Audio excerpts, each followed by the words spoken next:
Momento Catequético com Dom Paulo César Costa.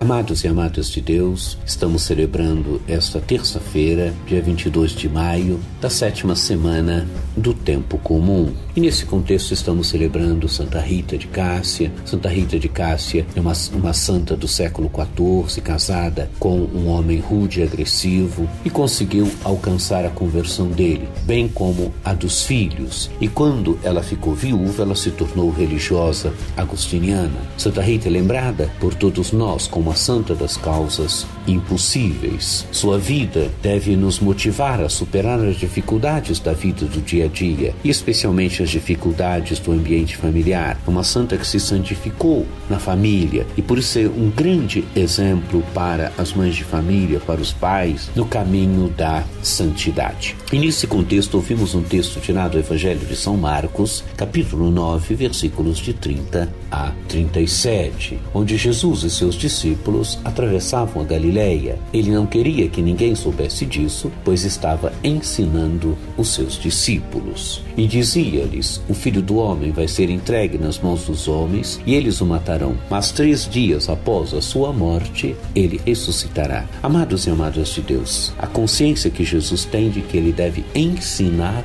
os seus discípulos. Jesus já tinha dito que ele é o Filho do Homem, mas o Filho do Homem que é servo, que agora que deve ir a Jerusalém, morrer e ressuscitar. E Jesus então deve ensinar os seus discípulos. Ensinar o quê? O discípulo é aquela que deve ter as feições de Jesus. Jesus deve ir colocando os discípulos no caminho do serviço. Jesus deve ir colocando os discípulos no caminho da percepção de que o ministério é um dom de serviço, que a vida é um dom de serviço. Por isso o Filho do Homem vai ser entregue nas mãos dos homens, eles o matarão, mas 3 dias após sua morte, ele ressuscitará. Jesus é o Messias, mas o Messias servo, o Messias que deve ir a Jerusalém, deve morrer, deve ressuscitar. Os discípulos, porém, não compreendiam essas palavras e tinham medo de perguntar. Eles chegaram a Cafarnaum. Estando em casa, Jesus perguntou-lhes: o que discutíeis pelo caminho? Amados e amadas de Deus, os discípulos não entendem e não são capazes de perguntar. Quer dizer, permanecem na periferia do mistério. Não são capazes de entrar no centro do mistério. Não são capazes de entrar no mistério de Jesus. Por quê?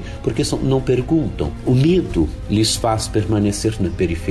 O medo lhes impede de perguntar. E o que eles estavam discutindo pelo caminho? Eles, porém, ficaram calados, pois pelo caminho tinham discutido quem era o maior. Jesus está dizendo que ele é o Messias servo, que o seu caminho é o caminho do serviço. Ele deve amar os seus a ponto de dar a vida por eles. Jesus doa tudo o que tem, a própria vida, é o caminho do serviço, e os discípulos estão preocupados em quem é o maior. Jesus então sentou-se, chamou os 12 e lhes disse: se alguém quiser ser o primeiro, que seja o último de todos e aquele que serve a todos. Jesus é o Messias servo, o seu caminho é o caminho do serviço, ele indica o caminho do serviço, e ainda agora para os discípulos: se alguém quiser ser o primeiro, seja o último de todos, aquele que serve a todos. Quer dizer, amados e amadas de Deus, o caminho do discípulo deve ser também, a exemplo do caminho de Jesus, o caminho do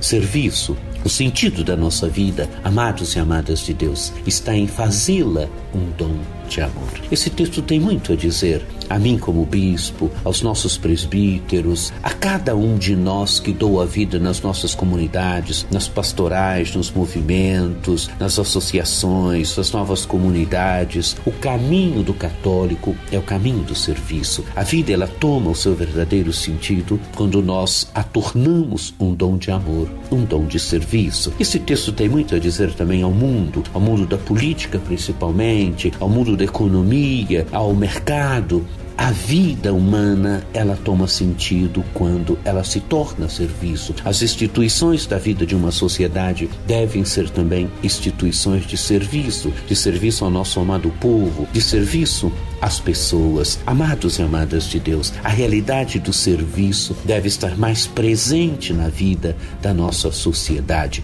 A consciência de que o sentido da nossa vida está em fazê-la verdadeiramente um dom de amor. E quem faz da vida um dom de amor não vive para si mesmo, mas vive para os outros, porque o ser humano é ser para. Então que esse texto do Evangelho, que a celebração de Santa Rita nos ajude verdadeiramente a fazermos da nossa vida um dom de serviço, um dom de amor. Acesse o nosso site diocesesaocarlos.org.br.